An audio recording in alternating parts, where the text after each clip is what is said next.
Hello everyone, welcome to my channel. तो चलिए हम in those years of lantern light के नेक्स्ट पार्ट को शुरू करते हैं। शाम का वक्त हो गया था। सूरज पहाड़ों के पीछे छुप गया था और उसकी हल्की हल्की गोल्डन लाइट उस चुपचाप रहने वाले टाउन पर बिखर सी रही थी।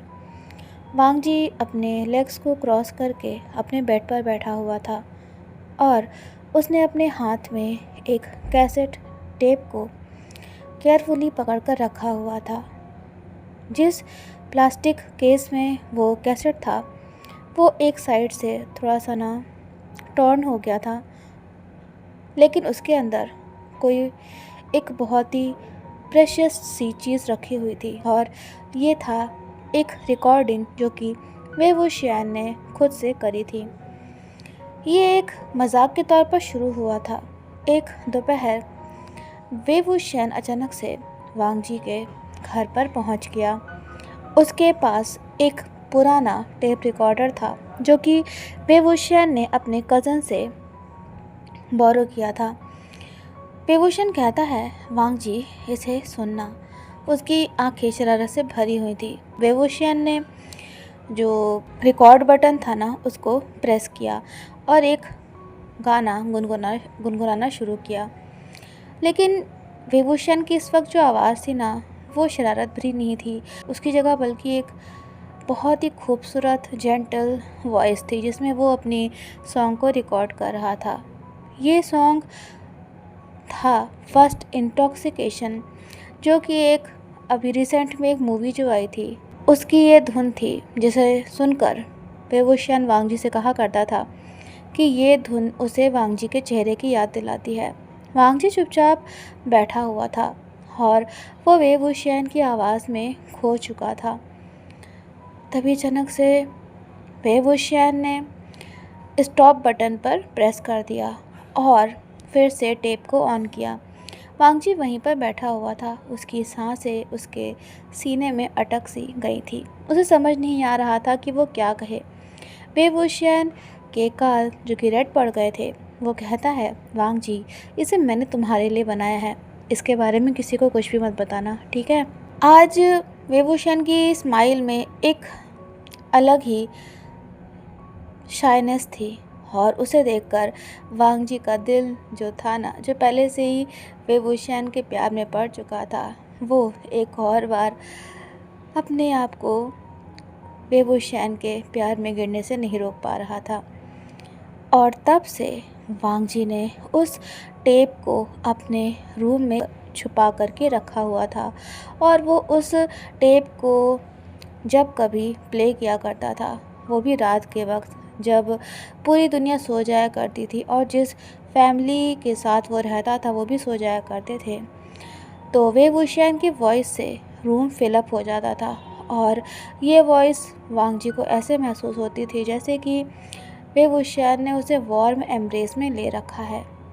वेवुशियन की सिंगिंग ने वांग जी को हिम्मत दी थी और इस वजह से उसके कंधों पर जो एक बहुत ही अकेलेपन की फीलिंग थी ना, वह पहले से काफ़ी हल्की हो चुकी थी। आज रात फिर एक बार वांग जी ने उस कैसेट को प्ले किया। वांग जी ने अपनी आइज़ क्लोज करी और उसने इमेजिन किया कि वेवुशियन उसके बगल में बैठा हुआ है और उसकी आँखों में शरारत भरी चमक थी और चेहरे पर, होंठों पर एक मुस्कुराहट, ऐसे जैसे कि उसे किसी की परवाह ना हो। और इस चीज़ ने वांग जी की चिंताओं को दूर कर दिया था।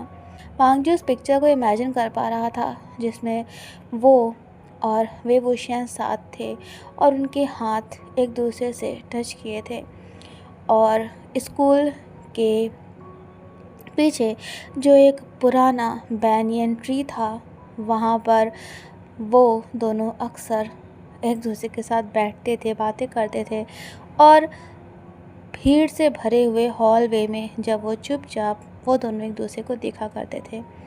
लेकिन बैकग्राउंड में एक तूफान धीरे धीरे धीरे पनप रहा था। अचानक से किसी के पैरों की आवाज़ ने वांग जी को चौंका दिया। वो तो भूल ही गया था कि उसके अंकल आज उससे मिलने आने वाले थे। वांग जी ने जल्दी से उस टेप रिकॉर्डर को बंद किया और जल्दी से उस टेप को अपने पिलो के नीचे छुपा लिया। और उसी वक्त डोर ओपन होता है और लान कुरैन वहाँ पर आ गए। उनके चेहरे पर आज बहुत ही टेंस्ड इमोशंस दिखाई दे रहे थे। लान कुरैन कहते हैं, वांग जी तुम क्या कर रहे थे और ये क्या है? वांग जी क्या वांग जी की तो आवाज़ ही नहीं निकल पा रही थी। वो कहता है, कुछ नहीं अंकल। वो धीरे धीरे बोल रहा था।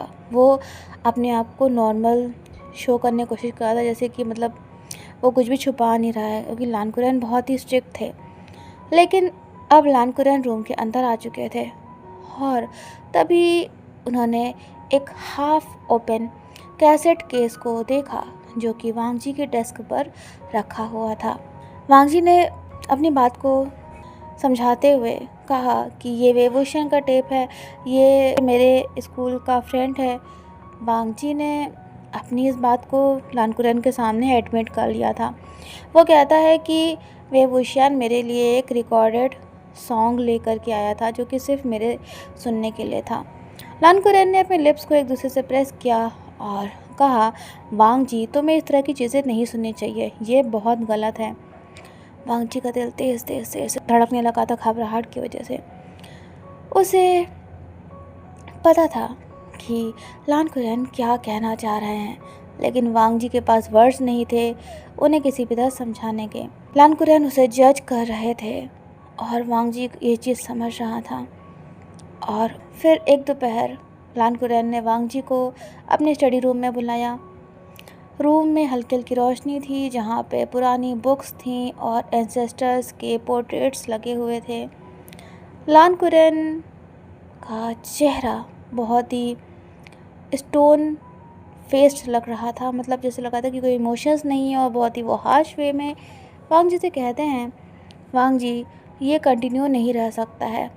तुम अपनी फैमिली पर शेम लेकर के आ रहे हो, तुम्हारी वजह से सबको शर्मसार होना पड़ रहा है। वांग जी ने अपनी नज़रों को नीचे कर रखा था। उसके चेहरे पर शर्म और डर दिखने सा लगा था। वो कहता है, मैं बस सॉन्ग्स को सुनना चाहता हूँ। लान कुरैन की आइज़ बिल्कुल डार्क हो गई। वो कहते हैं, तुम रोमांटिक सॉन्ग्स सुनना चाहते हो? ये बिल्कुल भी एक्सेप्टेबल नहीं है। तुम्हारी एज के बॉयज़ को इस तरह से बिहेव नहीं करना चाहिए। अपने बड़े भाई से कुछ सीखो। लाशिचन कभी भी इन चीज़ों पे अपना टाइम वेस्ट नहीं करेगा। वांग जी अपनी पढ़ाई पर फोकस करो। क्या तुम्हें नहीं याद है कि किस चीज़ की वजह से तुम्हें स्कूल शिफ्ट करना पड़ा था? क्या तुम चाहती हो कि फिर से वो चीज़ हो?